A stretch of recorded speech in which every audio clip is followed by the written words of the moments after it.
I'm here to talk about what we're calling Anvil Academic, which is our reinvention of the idea of a scholarly publisher.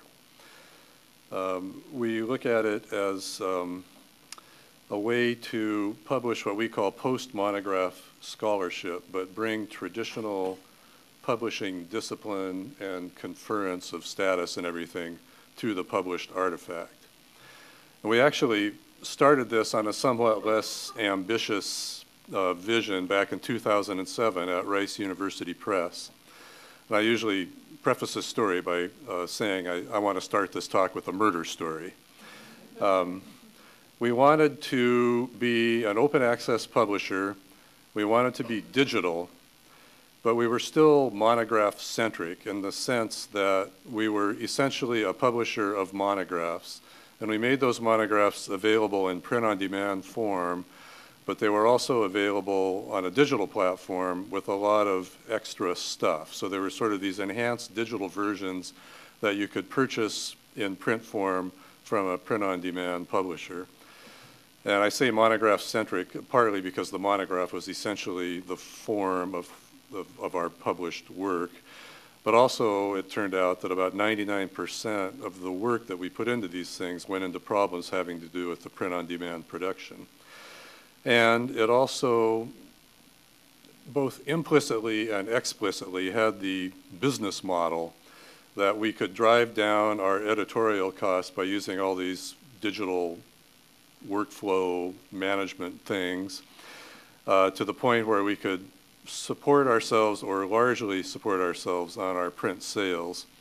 And this created, I think, some reasonably difficult perception problems for us to deal with, particularly with the academic administration that was always asking us about book sales and never interested in our unique page views or anything like that. It wasn't uncommon for us to have a book be out for 3 months, and 3 months after publication have 7,800 to 8,000 unique visitors, and maybe have only sold 4 or 5 copies. And that wasn't anything that you wanted to be taking to the gentleman who was writing our checks.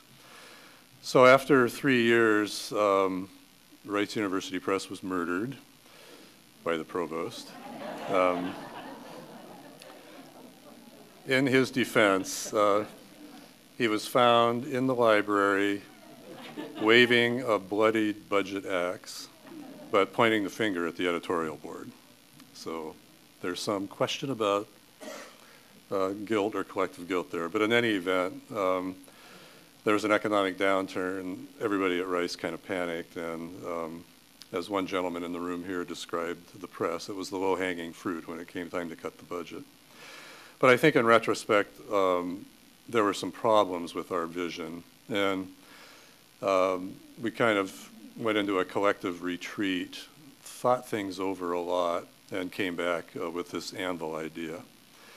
And one of the things we thought about was the whole academic publishing model, even before the digital explosion. Really, it's essentially the commercial publishing model ported into academe, where there really is not, as Kathleen described this morning, a proper kind of market structure to support this kind of work. The idea of the academic press, as we understood it at Rice, was that your essential product is a print product. You support yourself by a combination of sales, subsidies, and subventions. And I think from hearing other press directors talk, you really, especially in times when money gets tight, you get into a pretty difficult competitive environment on campus. And when your mission is to publish great work no matter where it comes from, I think there becomes a kind of collective what's in it for us,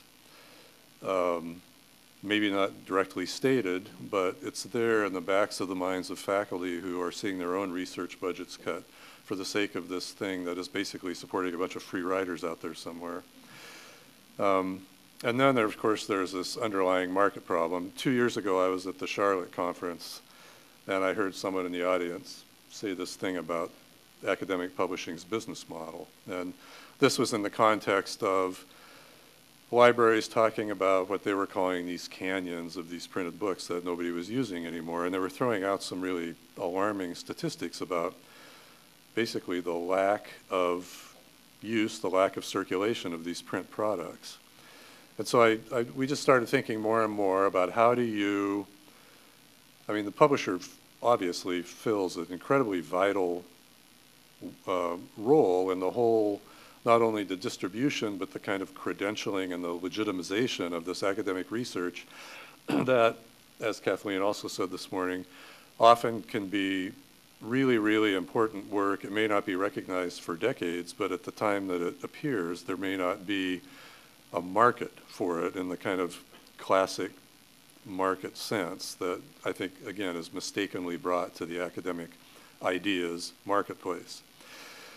We also started looking at the amazing work that is being done by a lot of emerging faculty, younger faculty, and the work coming out of these digital humanities centers that doesn't lend itself to the traditional treatment that publishers give this work. And we started looking again at how people are supposed to advance their careers in academia. You do your research and your writing, you find a publisher, it is improved, it's optimized, it's credentialed by going through peer review and an editorial process by somebody with a recognized name, recognized by academic administrations, by tenure and promotion committees.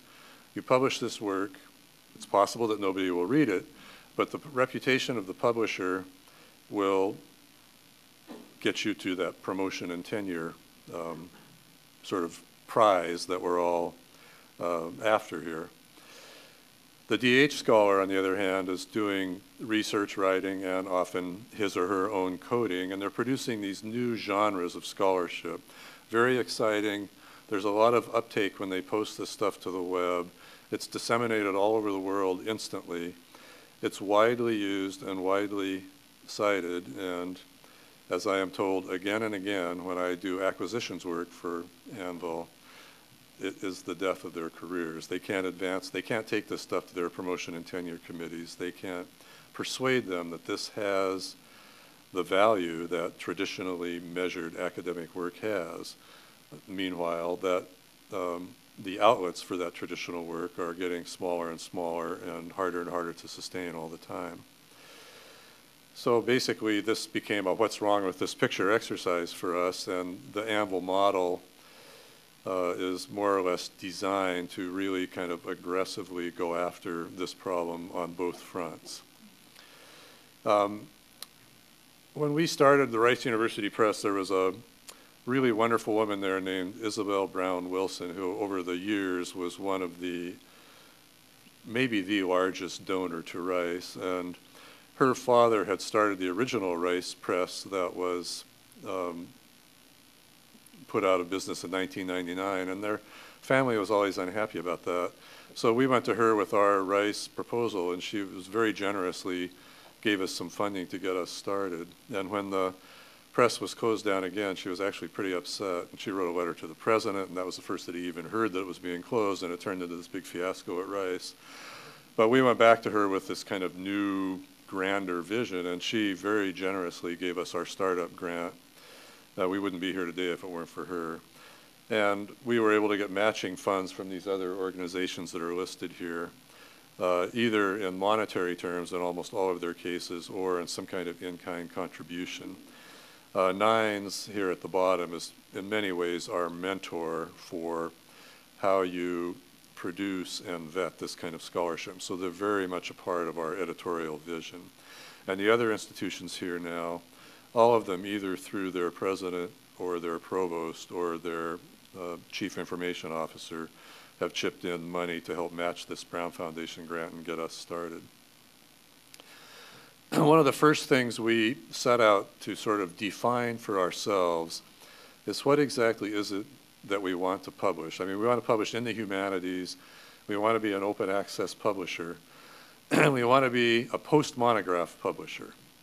And we see post-monograph publication as being what we call unprintable, in the sense that These are data-driven works. They're often networked all over the world, drawing on resources and databases, library, archives, bringing them together and synthesizing them in a kind of digital space and presenting a coherent, research-driven, insightful, scholarly argument. So in that sense, they're monograph equivalent in that they're really well-argued, well-edited, well-presented scholarly arguments, but they're very complex in their structure, and they have to be presented on a digital platform.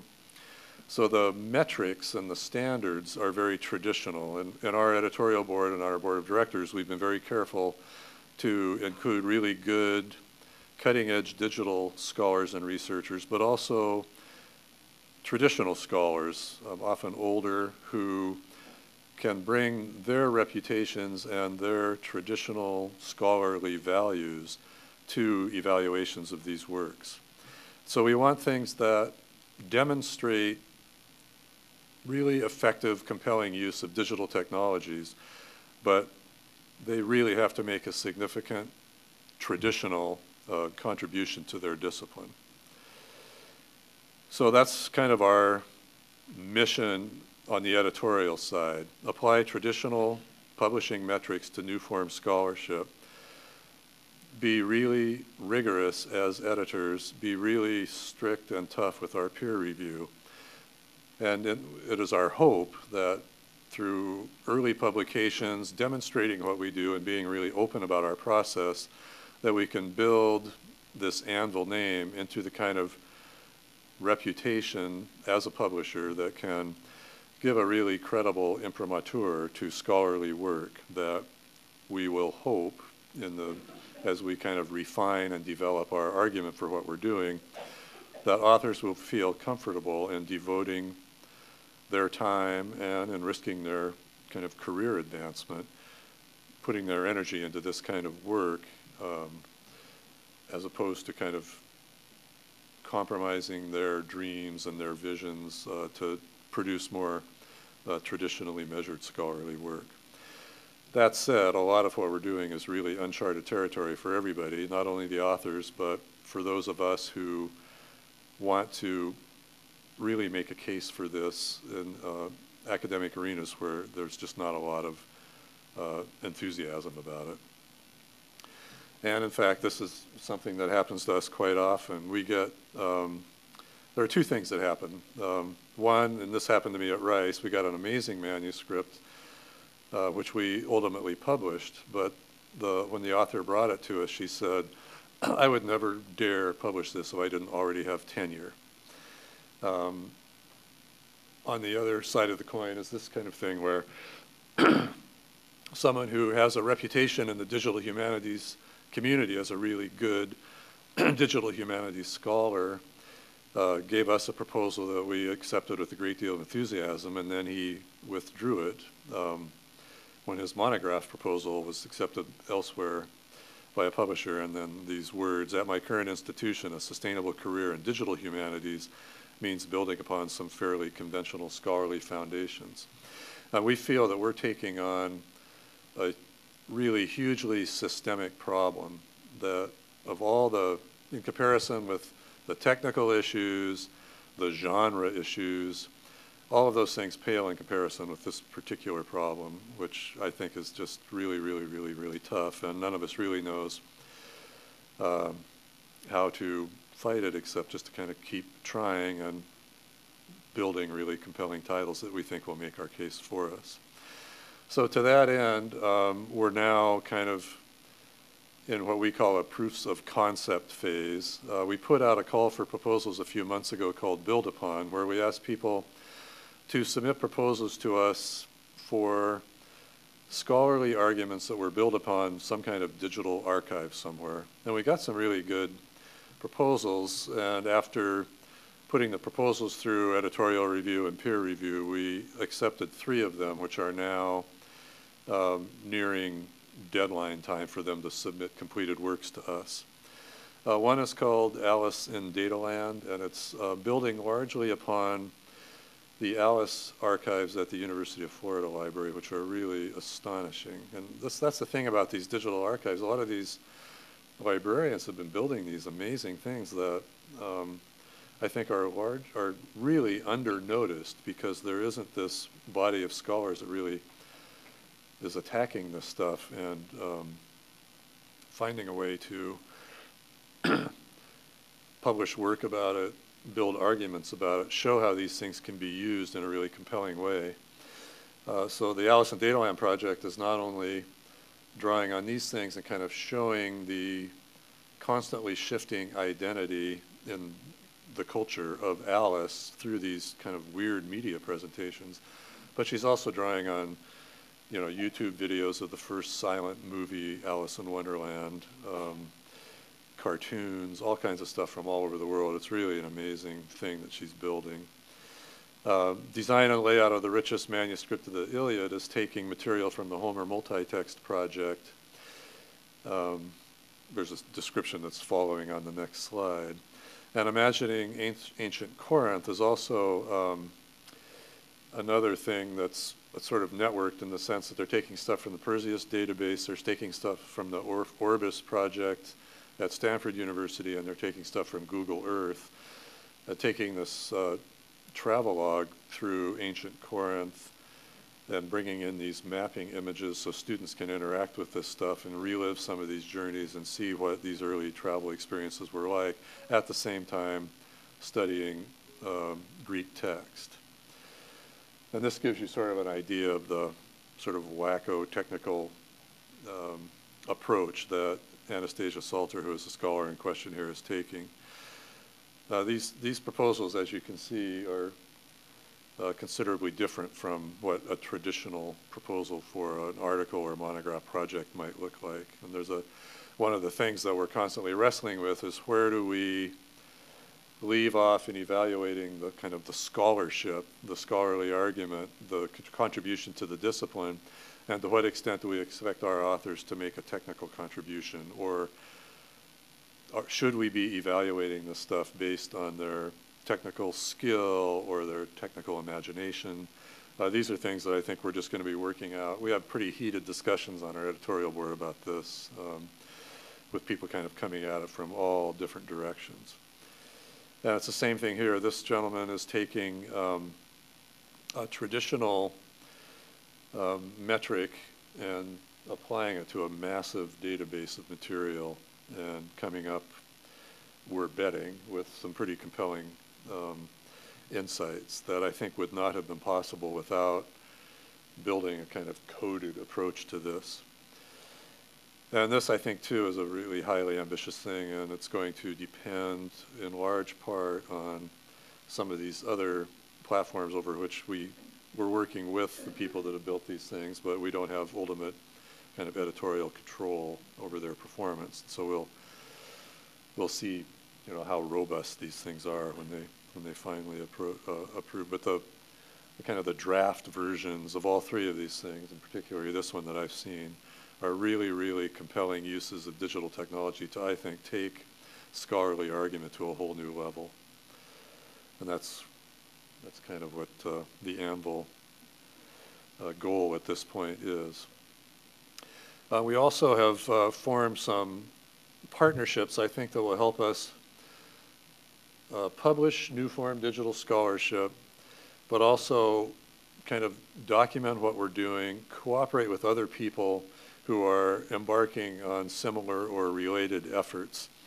With Archive Journal, we're going to be guest editing their next issue. It's called Publishing the Archive. The call for proposals actually is, or the call for papers is on our website now, but we're starting to get submissions from people who want to describe projects where they've taken digital collections in their library and put them to pretty compelling uses for either academic or public communities. DH Commons is a new journal that we're working on in cooperation with CenterNet, and it's going to be devoted largely to reviewing in-progress digital projects.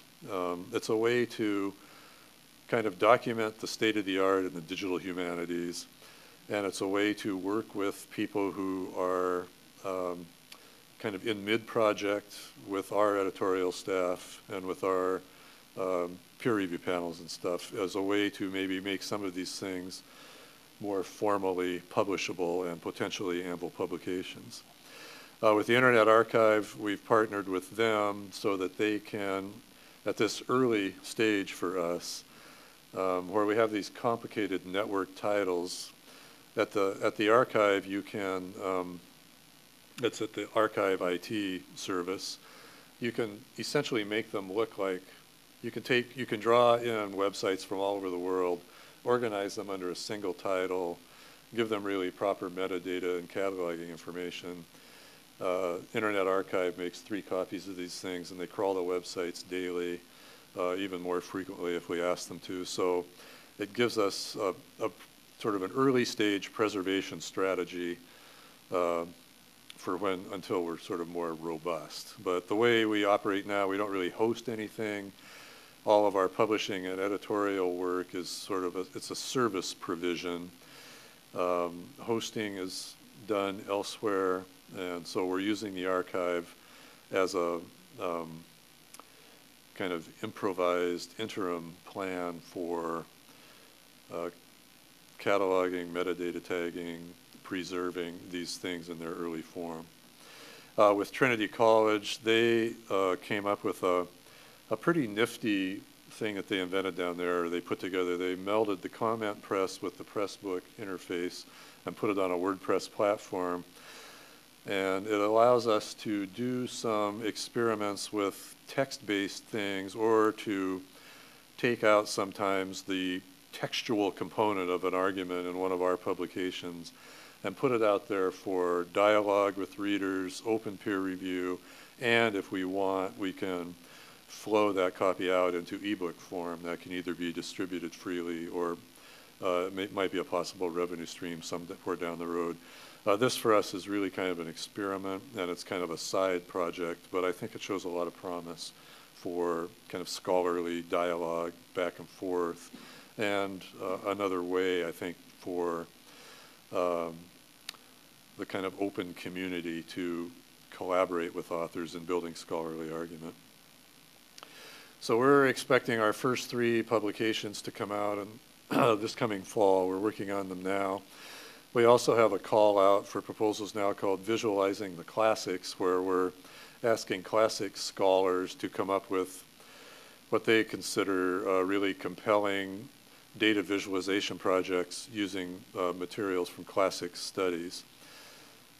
That actually has a cash prize associated with it. There's a $1,000 first prize and 2 $500 second prizes. And we're looking for the best work during the calendar year 2013. And so those 3 publications will be coming out in 2014. The first issues of Archive Journal will be coming out this fall, the one that we guest edit. And DH Commons will start publishing, I believe, early in 2014. And for the rest of it, it's just people like me going around and making talks like this, trying to promote the Anvil vision, interest people in approaching us with project ideas. And in the background, we're all frantically sitting around trying to figure out what the revenue model for this is going to be. We're looking, or we have funding that should sustain us probably into 2017, but we hope by then to have come up with some kind of hybrid revenue model that will combine with what we think is a pretty compelling low-cost model for operating this thing that we firmly believe we have a way forward. So that's the end of that. Thank you.